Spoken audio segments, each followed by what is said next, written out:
Hi guys, welcome to our channel. இன்னைக்கு என்ன video பார்க்க போறோம்னு பாத்தீங்கன்னா பருப்பு வெந்தய குழம்பு பார்க்க போறோம். பருப்பு வெந்தயம் கடைஞ்சிட்டு அது கூட சேப்பங்கிழங்க ஃப்ரை பண்ண போறோம். ஸோ இதை யார் சமைக்க போறா அப்படின்னு பார்த்தா எங்கள் அத்தை தான் சமைக்க போகிறாங்க. அவங்க சூப்பராக சமைப்பாங்க.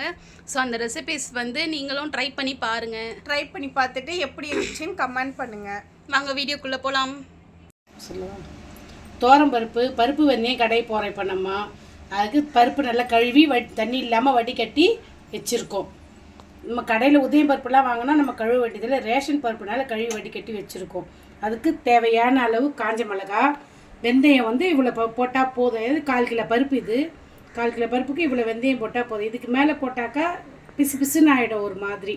அது தக்காளி, வெங்காயம், புளி, பூண்டு. இப்போ செய்யலாம். சொல்லுவாங்க இப்போ நம்ம கடாய் வச்சுருக்கோம். ஏன்னா குக்கரில் தான் வேக போடணும். இது கடாய் வச்சு வறுத்துட்டு அப்புறம் அதில் கொட்டி வேக போடலாம். இப்போ கடாய் வச்சுருக்கோம், ஸ்டவ் பற்ற வச்சுருக்கோம். நல்லா காஞ்ச பிறகு லைட்டாக எண்ணெய் விட்டால் போதும், ரொம்ப எண்ணெய் விடக்கூடாது. எண்ணெய் நல்லா காஞ்ச உடனே வெந்தயம் காஞ்ச மிளகா 2 சேர்ந்தாப்புல போடணும். நல்லா 2 வறுத்துக்கிட்டு வெங்காயம் போடணும். வெங்காயம் போட்டு பூண்டு வெங்காயம் போட்டு நல்லா வதக்கணும்.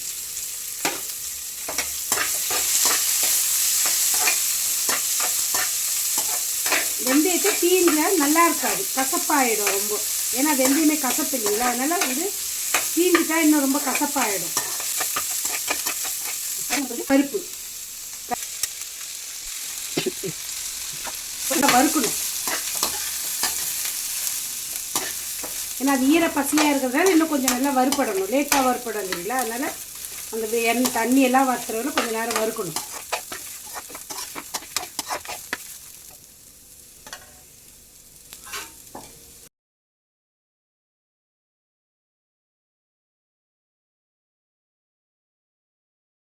விட்டுக்கிட்டே இருங்க, நல்லா வறுக்கிற அளவுக்கு.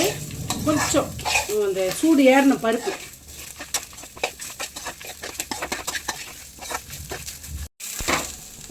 இப்போ ஓரளவுக்கு நல்லா தண்ணியெல்லாம் வச்சு சூடு ஏறி நல்லா வதங்கிடுச்சிங்க. போதும், இவ்வளோ வதங்கினா கூட போதும். இப்போ இதில் தண்ணி ஊற்றணும்.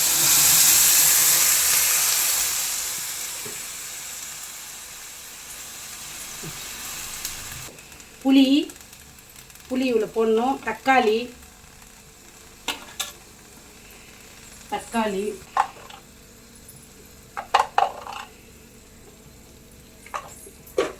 மஞ்சத்தூள் இது போட்டு நல்லா கிளறிட்டு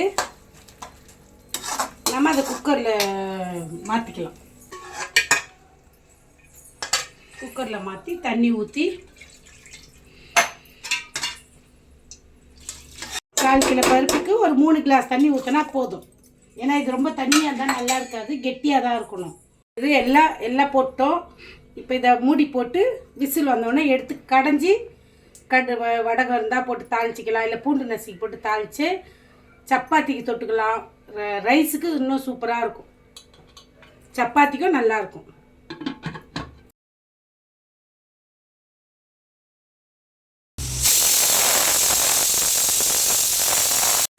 இப்போ ஸ்டீம் அடங்கிடுச்சு. குக்கரை ஓப்பன் பண்ண போகிறோம். பாருங்கள் வெந்துருச்சு நல்லா. சட்டியில் போட்டு, ஏன்னா நல்லா மசியணும், அதனால் சட்டியில் போட்டு பருப்போடு சேர்த்தா இதெல்லாம் மசியாது. அதனால் மிளகா புளிங்கோ இந்த தக்காளி அதெல்லாம் கொஞ்சம் தனியாக எடுத்து ஃபஸ்ட்டு நம்ம மசிச்சிக்க போகிறோம். ஏன்னா பருப்பு நல்லா வெந்துருச்சு, மிளகா மசியாது. அதனால் ஃபஸ்ட்டு இதுங்க வரலும் மேலே இருக்கிறது வரலும் மிளகா இந்த மாதிரி ஐட்டெல்லாம் எடுத்து ஃபஸ்ட்டு மசிச்சிக்கணும். உப்பு மொத்தத்தில் சேர்த்தே போட்டுடலாம், ஒன்றும் பிரச்சனை இல்லை. அந்த பருப்புக்கு எவ்வளோ போடுவீங்களோ அவ்வளோ உப்பு போட்டு தேவையான அளவு சேர்த்துக்கலாம். இல்லை மேலே நின்று களைய முடியாது, ஏன்னா மிளகா மசியணும் இல்லைங்களா. அதனால் நல்லா 2 காலில் பிடிச்சிக்கிட்டு சட்டியை நல்லா இப்படி கடைஞ்சிட்டு மிளகா மசிஞ்சிச்சு பாருங்கள். ஏன்னா உப்பு போட்டுக்கோ இல்லைங்களா, அதனால் சீக்கிரம் மசிஞ்சிடும். மிளகா புளி தக்காளி எல்லாம் மசிஞ்சிருன்னு மீதி இருக்க பருப்பை எடுத்து கொட்டலாம். இதில் இருந்துச்சு பாருங்கள், மிளகாவே இல்லை. இப்போ நம்ம பருப்பை இது பாருங்கள், மிளகாலாம் இல்லை. ஏன்னா அந்த விதெல்லாம் நல்லா மசிஞ்சால் தான் நல்லாயிருக்கும். நம்ம காரம் அதில் போட்டிருக்கோம், அதனால் அது விதெல்லாம் மசிஞ்சாதான் காரம் வந்து அதில் சேரும் பருப்பில். இல்லை அப்புறம் சப்புன்னு இருக்கும் மாதிரி இருக்கும். பாருங்கள் நல்லா மசிஞ்சிச்சு. இப்போ நம்ம இந்த பருப்பை இதில் கொட்டுறோம்.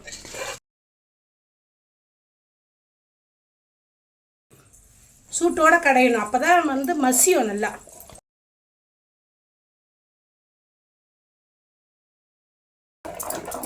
மிளகாவை ஃபஸ்ட்டு மசிச்சுக்கங்க. எல்லாத்தையும் ஒன்றா போட்டால் மிளகா மசியாது.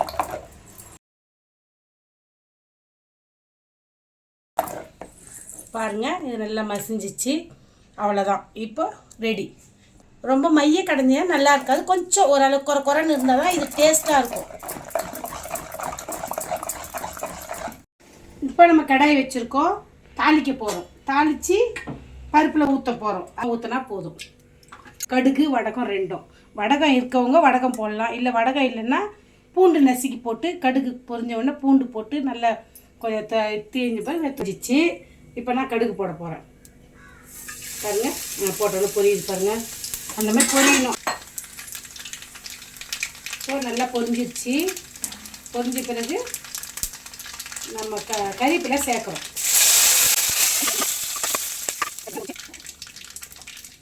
இதில் ஊற்றுறோம் நம்ம. இப்போ இந்த பருப்பு இப்போ இது கட்டியாக இருக்குது, இவ்வளோ கட்டியாக நம்மளால் சாப்பிட முடியாது. அதனால் கொஞ்சம் தண்ணி ஊற்றுறோம். தண்ணி வந்து ஒரு கிளாஸ் தண்ணி மாதிரி சூடு பண்ணி ஊற்றிக்கலாம். ஏன்னா பச்சை தண்ணி ஊற்றக்கூடாது. பச்சை தண்ணி ஊற்றுனீங்கன்னா நீங்கள் வந்து வச்சு சாப்பிட முடியாது, உடனே மூசிடும் பச்சை தண்ணி ஊற்றுனீங்கன்னா. இப்போ இந்த தண்ணி சூடு ஏறினோன்னு தூக்கி அதில் ஊற்றிடலாம். தண்ணி சூடு ஏறிச்சு. இப்போ நான் அதில் ஊற்றுறேன், பருப்பில் ஊற்றுறேன் தண்ணி. பாருங்க கலராக கரெக்டாக இருக்கும். இந்த மாதிரி இருந்தால் சாப்பாட்டுக்கோ சப்பாத்திக்கோ எதுக்குன்னா தொட்டு சாப்பிட்டா நல்லாயிருக்கும். உங்களுக்கு ரைஸுக்கு இது ரொம்ப டேஸ்டிங்காக இருக்கும். இப்போ ட்ரை பண்ணி பாருங்கள். சேமக்கிழங்கு வேக வச்சு அரிஞ்சு வச்சுருக்கேன். இப்போ இதுக்கு உப்பு காரம் போட போகிறோம். உப்பு காரம் சேமக்கிழங்குக்கு போட்டு ஊற வைக்கும். வீட்டில் அரைச்ச மிளகாத்தூள் தான் நம்ம ஒரு சமையலுக்கு குழம்புக்கு யூஸ் பண்ணுறது. சால்ட்டு உங்களுக்கு எவ்வளோ தேவையோ அவ்வளோ போட்டுக்கோங்க. ஒருத்தவங்க கம்மியாக சாப்பிடுவாங்க, ஒருத்தவங்க நிறைய சாப்பிடுவாங்க. தண்ணியெல்லாம் தெளிக்கக்கூடாது. லெமன் இருந்தால் ஒரு பாதி கூட ஊற்றலாம். ஊற்றினா நல்லாயிருக்கும், ஒன்றோட ஒன்று சேராது, நல்லாயிருக்கும். இப்போ பொரிச்சு எடுத்துக்கலாம். நம்ம பொரிச்சுனா எண்ணெயில் போட்டு சிக்கன் 65 அந்த மாதிரிலாம் இல்லை, நார்மலாக பொரியல் பண்ணுற மாதிரி கடாயில் போட்டு வறுத்துக்கலாம். எண்ணெய் கொஞ்சம் பின்னிட ஊற்றி, அவ்வளோதான், வேறு ஒன்றும் இல்லை. இப்போ இது பிசைஞ்சிட்டேன், உப்பு காரெல்லாம் போட்டு மிக்ஸ் பண்ணி வச்சுருக்கேன். சேமக்கிழங்கு வறுக்க போகிறோம். ஊறி இருக்குது நல்லா, ஒரு 1/4 ஹவர் ஊற வச்சோம் போதும். இன்னும் வறுக்கணும். கடாய் வச்சுருக்கேன், எண்ணெய் ஊற்ற போகிறேன். எண்ணெய் ஊற்றுறோம். ஏன்னா இப்போ அது வறுக்கணும் இல்லைங்களா, அதனால் பின்னி ரவை எண்ணெய் ஊற்றுறோம். இது கொஞ்சம் சின்ன சின்ன சேமக்கிழங்காக இருந்ததுன்னா முழுசாக போடலாம், இல்லை 2ஆக கூட போடலாம். இது கொஞ்சம் பெருசாக இருக்கிறதுனால நான் கொஞ்சம் சின்னதாக கட் பண்ணியிருக்கேன். ஏன்னா உப்பு காரெலாம் உரைக்கணும் இல்லைங்களா, அதனால் வந்து சின்னதாக கட் பண்ணியிருக்கேன்.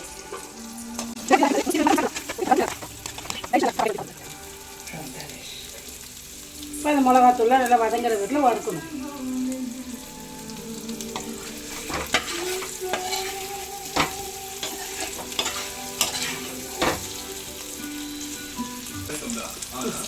இப்போ இதில் கறிவேப்பிலை கொஞ்சம் போடுறேன், நல்லாயிருக்கும். அதோடு சேர்ந்து வதங்குச்சுன்னா கறிவேப்பிலையும் நல்லாயிருக்கும். அதனால் பச்சை கறிவேப்பிலை கொஞ்சம் கழுவிட்டு அதை போட்டு அதோடு சேர்த்து வறுக்கணும்.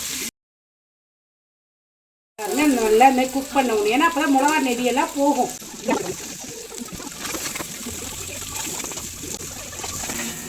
நல்லா செவக்கணும். இது செவந்தாதான் நல்லாயிருக்கும். மிளகா நெடியெல்லாம் போகும், நல்ல டேஸ்ட்டு கொடுக்கும், நல்லாயிருக்கும்.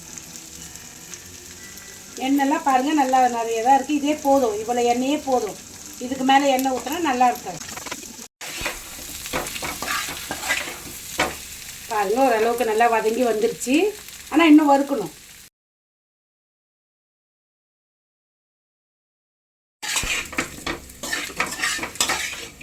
பாருங்கள் இப்போயே பாருங்கள் தட்டில் எடுத்து வச்சு சாப்பிட்ற மாதிரியே நல்லா எப்படி இருக்குது பாருங்கள் கலரு. இப்போ டேஸ்ட்டும் நல்லாயிருக்கும். நம்ம பருப்போடு வச்சு சாப்பிட்ட சொன்னால் சாப்பாட்டோடு வச்சு சாப்பிட்டா சூப்பராக இருக்கும். இப்போ இதை ஆஃப் பண்ண போகிறேன்.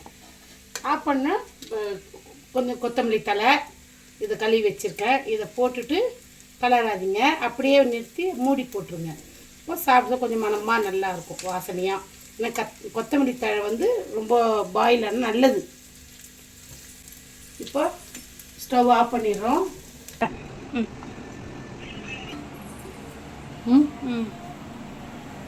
ஓகேவா?